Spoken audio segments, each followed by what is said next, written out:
Hello and welcome to MJ tutorial. तो आज हम लोग के पास टॉपिक है क्लास 9 का चैप्टर सर्कल्स, जो कि एक बहुत इंपॉर्टेंट चैप्टर है। ठीक है, और इसकी एक्सरसाइज 9.3 स्टार्ट करेंगे। बेसिक रिक्वायरमेंट, आपको सारी थ्योरम्स पता होनी चाहिए। इसका मैं एक सेपरेट वीडियो बनाया हुआ हूं, वो आप देख लेना। ठीक है, पहले थ्योरम्स पढ़ लोगे तभी आपको ये समझ में आएगी एक्सरसाइज, क्योंकि यहाँ पर हम लोग सिर्फ और सिर्फ थ्योरम्स का यूज करने वाले हैं। तो आइए चलो पहला क्वेश्चन की तरफ बढ़ते हैं। क्वेश्चन में बोला है, पिक कर लेता हूं मैं क्वेश्चन।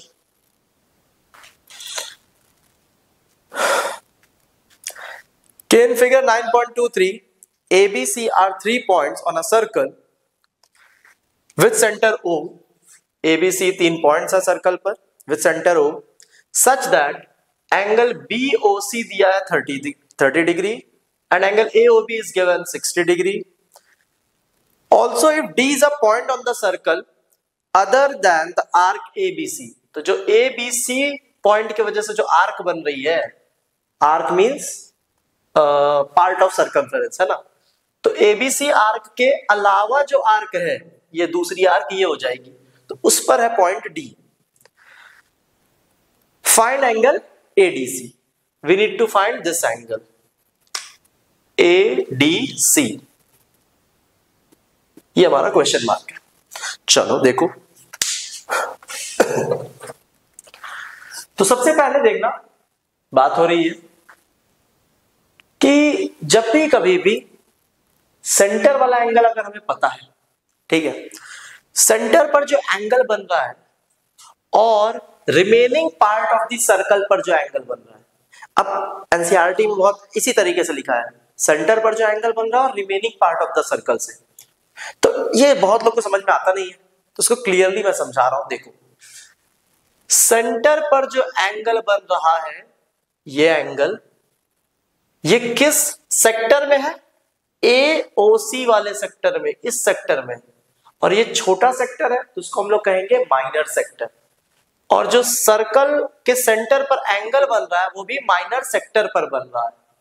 तो जो रिमेनिंग जो दूसरा एंगल होना चाहिए वो मेजर सेक्टर पर होना चाहिए, तब हमारी 9.7 थ्योरम लगती है। थ्योरम क्या कहती है कि सेंटर वाला जो एंगल होगा वो ट्वाइस होगा remaining part of the circle पर बन रहे एंगल से, या उसी का उल्टा, remaining part of the circle पर जो एंगल बन रहा है वो हाफ होगा सेंटर पर बन रहे एंगल से। The angle subtended at the center is double the angle subtended by the same arc in the remaining part of the circle. ठीक है, तो अब देखो, और तो मैंने क्या बोला, सेंटर वाला एंगल जिस सेक्टर में है, दूसरा वाला एंगल उसके ऑल्टरनेट सेक्टर में होना चाहिए। मतलब ये अगर माइनर में है तो ये किस में होना चाहिए? मेजर में। देख लो, है भी मेजर में ही है। नेक्स्ट आते हैं, और एक और कंडीशन क्या याद रखनी है, सेंटर पर जो एंगल बन रहा है वो जिन दो पॉइंट से बन रहा है, ये A और C पॉइंट से ये एंगल बन रहा है, तो ये एंगल भी उन्हीं दो पॉइंट से बनना चाहिए। ये कंडीशन फुलफिल होगी, आप लगा डालो डायरेक्ट थ्योरम। क्या कहा है थ्योरम ने कि अगर ये जितना भी होगा उसका आधा होगा ये, तो ये टोटल कितना है? 60 + 30 मिलाकर 90 डिग्री, तो ये कितना हो जाएगा? 45। तो ओरली हम लोग आंसर बता सकते हैं, बट लिखने का तरीका देखो। तो गिवन में हमने लिख दिया दोनों एंगल जो हमें गिवन था। Required to find angle ADC, हमें ADC ही फाइंड करना है, तो इसको मैंने लिख दिया। सॉल्यूशन में आप लिखेंगे सबसे पहले कि एंगल AOC बराबर, AOC किन दो एंगल को मिलाकर बन रहा है? AOB और BOC। तो लिखोगे angle AOB plus angle BOC। इसकी वैल्यूज पुट करोगे, AOB की वैल्यू कितनी है? 60 डिग्री, BOC की वैल्यू कितनी है? 30 डिग्री, मिलाकर कितना हो गया? 90 डिग्री। ठीक है, अब लिखेंगे ADC, जो हमारा रिक्वायर्ड एंगल है। Angle ADC is half of angle AOC। Reason क्या लिखोगे? थ्योरम 9.7। पूरा स्टेटमेंट आपको लिखना है, पूरा स्टेटमेंट। ऐसे नहीं लिखना किसी स्कूल, मेरे ख्याल से किसी भी स्कूल में मार्क्स नहीं मिलेगा, मिल जाए तो बहुत अच्छी बात है, काम बचेगा, बट तुमको पूरा स्टेटमेंट लिखना चाहिए। तो पूरा स्टेटमेंट क्या हो जाएगा, the angle subtended at the center is double the angle subtended at remaining part of the circle। तो ये पूरा स्टेटमेंट लिखना होगा, ठीक है। तो अभी मैं स्किप करूंगा ये सारी चीजें, मैं बार बार वो थ्योरम नहीं लिखूंगा। इस थ्योरम का नंबर क्या है, थ्योरम 9.7, ठीक है। Refer your NCERT book. Values put कर देंगे, एओसी की वैल्यू कितनी है 90 डिग्री, तो कैंसिल करेंगे तो आ जाएगा 45 डिग्री, ठीक है। पहले सॉल्यूशन इतना ही बड़ा है, ये सिर्फ फॉर्मेलिटीज है। तो देखो पहले हमने दिखाया कि एओसी कितना है 90 एंड देन डायरेक्टली 9.7 थ्योरम लगा दी, ठीक है। चलो तो इसके बाद चलता है क्वेश्चन नंबर 2 पे। तो क्वेश्चन नंबर 2 पर आते हैं, ठीक है। बोला है a chord of a circle is equal to the radius of the circle, ठीक है। जो कॉर्ड है सर्कल का, लेट्स से यहां पर कॉर्ड है हमारा, ठीक है। तो ये chord radius of the circle के इक्वल है। तो अगर मैं इस सेंटर से इस पॉइंट को जोड़ूंगा तो ये रेडियस होगी, और इसको भी जोड़ूंगा तो ये रेडियस होगी। तो ये रेडियस, ये रेडियस, ये कॉर्ड, इन तीनों को वैल्यू क्या बोला है, इक्वल है, तीनों इक्वल है। बोला find the angle subtended, subtended means बनाता है, find the angle subtended by the chord at a point on the minor arc. अब कॉर्ड के वजह से देखो, एक ये बन गया माइनर आर्क, ये बन गया पूरा major arc, minor arc major arc, ठीक है।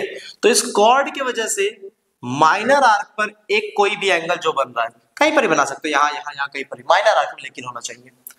तो मैंने एकदम बीच में बना दिया, ठीक है, कोई इससे प्रॉब्लम नहीं है। तो हमें इस कॉर्ड की वजह से ये जो एंगल बन रहा है ये निकालना है, और इसी कॉर्ड की वजह से मेजर आर्क पर जो एंगल बन रहा है वो भी निकालना है। तो लेट्स से मैंने कॉर्ड को ए बी कॉर्ड कह दिया, ये पॉइंट तो ओ कह दे रहा हूं, इसको सी और इसको डी पॉइंट कह दे रहा हूं, ठीक है, पॉइंट डी है। अब चलो तो देख लेते हैं गिवन क्या है हमारे पास। तो हमारे पास गिवन क्या क्या है, तो गिवन में हमारा कि जो कॉर्ड ए बी है वो रेडियस ओ ए और रेडियस ओ बी के बराबर है, ठीक है। रिक्वायर्ड टू फाइंड है हमारा एंगल ए सी बी कितना होगा और एंगल ए डी बी कितना होगा। चलो सॉल्यूशन सॉल्व करते हैं भाई, सॉल्यूशन देखते हैं। क्वेश्चन को साइड रखो, तो देखो फोकस करो, और इस एक्सरसाइज में अगर मैं बता दूं तो सबसे पहले तुम्हारा दिमाग चलना चाहिए 9.7 थ्योरम की ओर। 9.7 थ्योरम में लेकिन हमें क्या होना पता होना चाहिए, या तो सेंटर वाला एंगल पता करने को बोला हो क्वेश्चन में, या तो सेंटर वाला एंगल दिया हो। तो इसमें तो कुछ दिया ही नहीं है, कोई भी एंगल नहीं दिया है ना। तो बात हो रही है, देखो ये क्या है, एक इक्विलेटरल ट्राइंगल है, क्योंकि तीनों साइड अगर इसके इक्वल है, और तीनों साइड अगर इक्वल है तो इसके तीनों एंगल भी इक्वल होंगे, या ऐसे कह सकते हो इक्विलेटरल ट्राइंगल है तो उसके सारे एंगल्स क्या होंगे, इक्वल होंगे और 60 डिग्री होंगे। तो ये एंगल कितना हो जाएगा 60 डिग्री, ये भी तो पार्ट ऑफ द ट्राइंगल है। तो ये 60 है, तो अब देखो ये किस सेक्टर पर बन रहा है, फिर से देखो माइनर सेक्टर पर है ये, है ना, ये एंगल जो है ये माइनर सेक्टर पर है और ये पूरा मेजर सेक्टर है। तो माइनर सेक्टर पर जो सेंटर पर एंगल बन रहा है वो दुगना होगा किसके कंपेयर में, जो मेजर सेक्टर पर एंगल बन रहा होगा। तो अगर ये 60 है और ये दुगना है तो ये कितना हो जाएगा 30। तो आ गया हमारा पहला पार्ट तो कंप्लीट। और ध्यान से सुनो, ACBD ये क्या है, एक साइक्लिक क्वाड्रिलेटरल है। साइक्लिक क्वाड्रिलेटरल अगर भूल गए होगे तो बता दूं, जब किसी क्वाड्रिलेटरल के सारे पॉइंट्स, किसी क्वाड्रिलेटरल के चारों वर्टेक्स कहां पर हो, सर्कल के ऊपर हो, सर्कल के सर्कमफेरेंस के ऊपर हो, तो उसको क्या कहते हैं, एक साइक्लिक क्वाड्रिलेटरल कहते हैं। इतना ही नहीं, साइक्लिक क्वाड्रिलेटरल में अपोजिट एंगल्स का सम क्या होता है, 180 डिग्री। तो ये 30 है, तो ये कितना हो जाएगा, this plus this equals to 180, तो ये 150 हो जाएगा। ठीक है, कैसे, आओ चलो देखो। तो सबसे पहले हम लोग क्या लिखेंगे कि since OA equals to OB equals to AB है, ये कहां से पता चला, क्योंकि गिवन था ये। Therefore, we can say that triangle OAB is an equilateral triangle. ठीक है, also angle AOB will be 60 degree. Equilateral triangle के सभी एंगल्स 60 होते हैं। फिर ये 60 है तो ये 30 होगा, भाई थ्योरम 9.7, लेकिन लिखेंगे कैसे, angle ADB equals to half of angle AOB, reason theorem 9.7। यहां वैल्यूज पुट कर दो, हाफ इंटू AOB की वैल्यू कितनी है, 60 डिग्री, कैंसल होगा, बन जाएगा 30 डिग्री। ठीक है, नेक्स्ट ADB आ गया। अब हमें क्या निकालना है, ACB भी निकालना है। तो लिखोगे, यहां लिख दे रहा हूं मैं कि since ACBD is a cyclic quadrilateral, therefore angle ADB और angle ACB equals to 180 degree होगा। ये भी थ्योरम है तुम्हारे बुक में, मेरे ख्याल से 9.11 थ्योरम है। तो ये तुम देख सकते हो कि लिखा होगा 9.11 थ्योरम में कि the sum of opposite angles of a cyclic quadrilateral is always 180 degree. ठीक है, तो तुम पूरा स्टेटमेंट लिखोगे। ठीक है, ऑल्सो एक और बात क्या याद रखनी थी, चलो इसको वैल्यूज पुट करोगे। हाँ, जिसको एंगल नहीं पहचानने आता है भाई, पहले एंगल पहचानना सीखो। ADB मतलब ये वाला एंगल है ना, ACB मतलब ये वाला एंगल को कह रहा हूं मैं। ठीक है, ADB कितना निकल चुका था, ADB की वैल्यू आ गई थी 30, यहां से भी देख सकते हो, यहां वैल्यू पुट कर दो 30। ACB नहीं पता, 180 डिग्री। अब 30 उधर जाएगा, प्लस में है तो उधर जाएगा माइनस में, एंड आंसर आ जाएगा 180 माइनस 30 दैट इज 150 डिग्री। तो ये आ गया तुम्हारे ACB और ADB एंगल। ठीक है, चलो तो क्वेश्चन नंबर 3। अब बोला क्या है, in figure 9.24 angle PQR 100 degree है, where PQR are points on a circle with centre O, और सब कुछ बोला है जो फॉर्मेलिटी वाला चीज है। फाइंड एंगल OPR, चलो ठीक है, OPR ये हमें टारगेट अपना मिल गया। गिवन क्या है, टारगेट क्या है, वही सब मतलब है, बाकी सब फर्जीवाड़ा है। चलिए ठीक है, नेक्स्ट। अब चलो क्वेश्चन तो खत्म हो गया। अब बात पे आते हैं कि मैंने थोड़ा फिगर को थोड़ा क्लियर बनाने के लिए इसको उतना सटाया नहीं है जितना एनसीईआरटी में सटाया हुआ है। ठीक है, ताकि आपको क्लियरली दिखे। बात आती है अब यहाँ पर फिर से, और यहाँ पर अच्छे से देखना 9.7 थ्योरम का कैसे यूज करेंगे हम लोग। तो देखो ध्यान से, अब कुछ लोग गलती कर सकते हैं, कुछ लोग को लगेगा कि 100 डिग्री है यार, तो सेंटर वाला एंगल दुगना हो जाएगा, तो 200 हो जाएगा। ठीक है, तो वो लोग इसको मार्क कर देंगे 200 डिग्री। Totally wrong.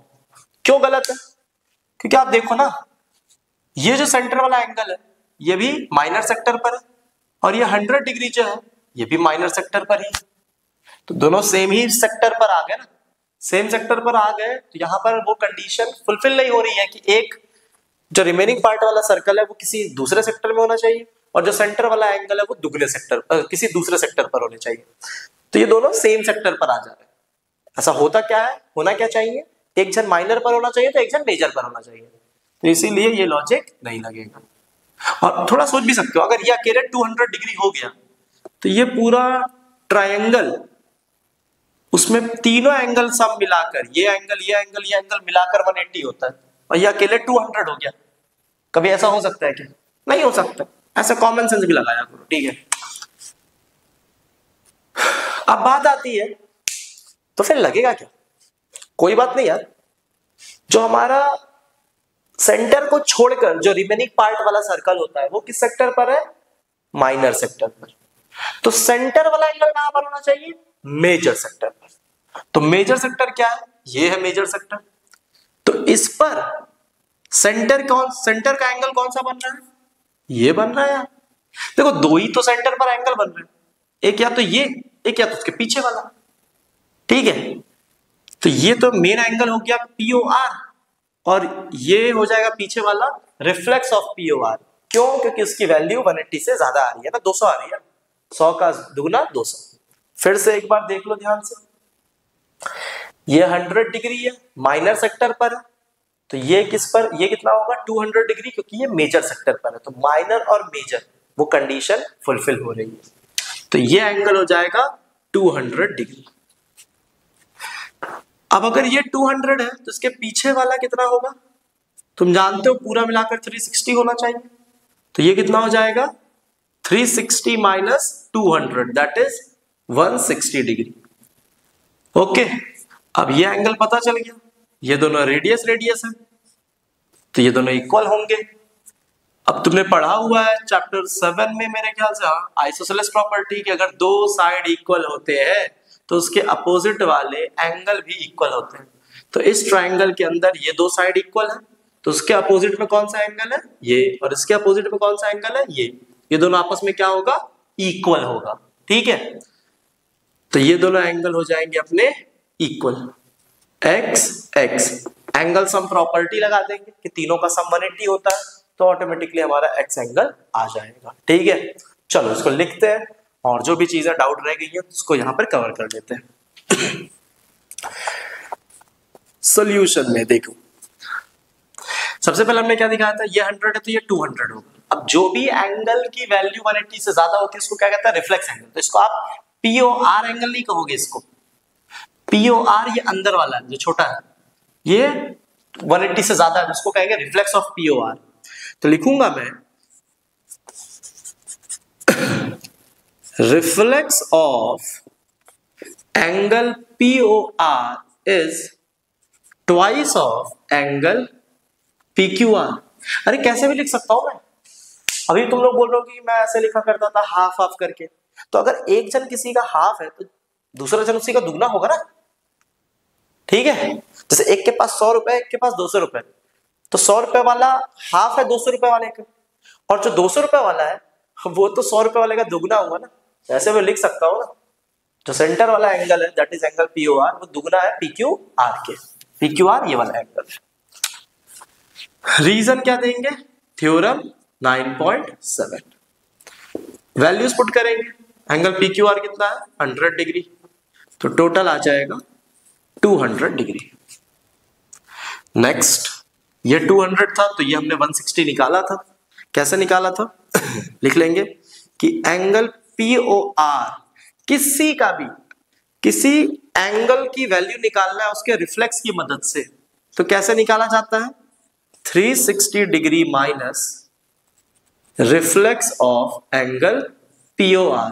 देखो POR निकालना है तो 360 से उसके रिफ्लेक्स को माइनस कर दो, और अगर कभी रिफ्लेक्स निकालना है तो 360 से उस एंगल को माइनस कर दो, ठीक है। दोनों वही आ जाएगा। 360 degree minus reflex of POR आया है 200 डिग्री, माइनस करके आ जाएगा ये 160 डिग्री। ये एंगल आ गया हमारा POR। अब हमने क्या दिखाया था कि ये दोनों साइड इक्वल है। चलो यहीं पर लिख लेते हैं। नाउ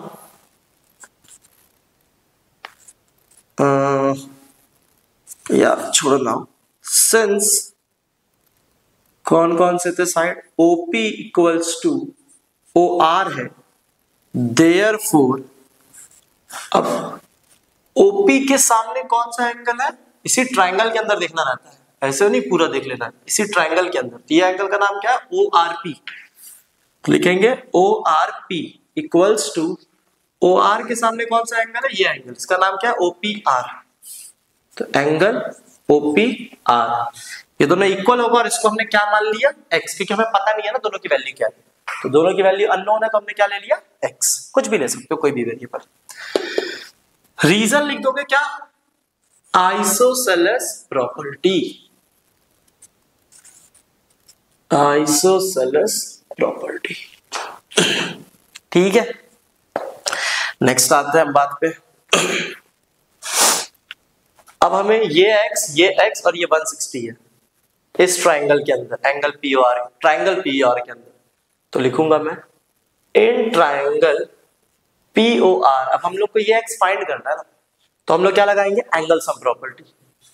एंगल सम प्रॉपर्टी मतलब तीनों एंगल का सम जब 180 होता है तो उसी को एंगल सम प्रॉपर्टी कहते हैं। तो लिखेंगे angle OPR plus angle ORP।